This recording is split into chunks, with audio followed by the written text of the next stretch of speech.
你今日总算舍得进宫来看我了。你说说，这段时间我给你写了多少信，你回都没回我，是不是不拿我当朋友了？殿下见谅，前些时日家母让二妹去城外礼佛，所以在寺中住了段日子。回来后又病了一阵，殿下的书信二妹还没来得及看呢。病了？那现在可大好了？自是大好了，才能入宫来见殿下呀。既然如此，那本殿下就不怪你了。不过以后要是有什么事儿，一定要跟我说啊。是，多谢殿下宽宏大量。姑娘，你要去哪儿？太后娘娘那边还在等着您呢。我要同公主殿下去说几句话，耽误不了时辰。哎呀，你跟我还客气什么呀？见过殿下。二叔，你来啦。殿下。哎，今日倒是赶巧了，江家二位姑娘怎么入宫来了？都曾是伴读，薛大姑娘来得，我们自然也来得。江二姑娘说笑了，我来是奉姑母召唤。今日太安殿新进了临淄王殿下爱吃的鹿肉，姑母便唤我来陪侍一二。所以呢，二位没有听说吗？圣上有意在伴读中遴选临淄王妃，只不过临淄王殿下身份贵重，王妃之位可不是什么出身都可当得的，就怕有人想要飞上枝头，却落得个粉身碎骨的下场。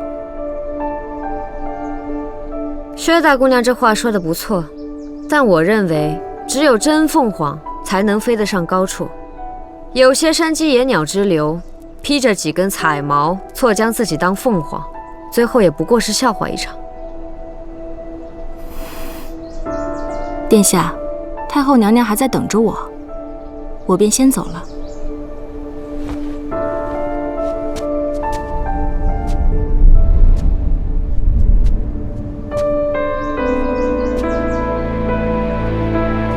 他今日这是怎么了？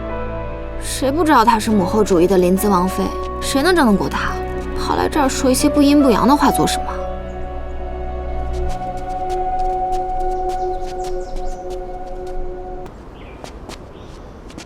你平日里不是一向最端正持重吗？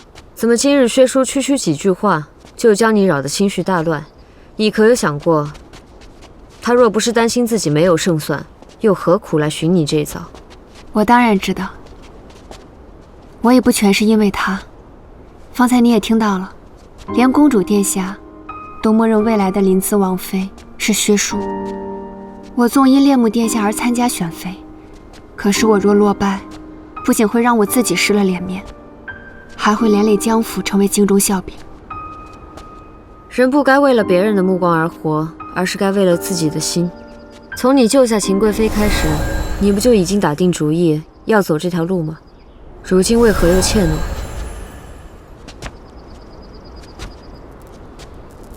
雪宁，并不是所有人都像你这么有勇气的。这世上除了别人的眼光和自己的心意以外，还有一种东西，叫做命运。倘若命运注定如此，就算我与之抗衡，又能如何呢？命运嘛。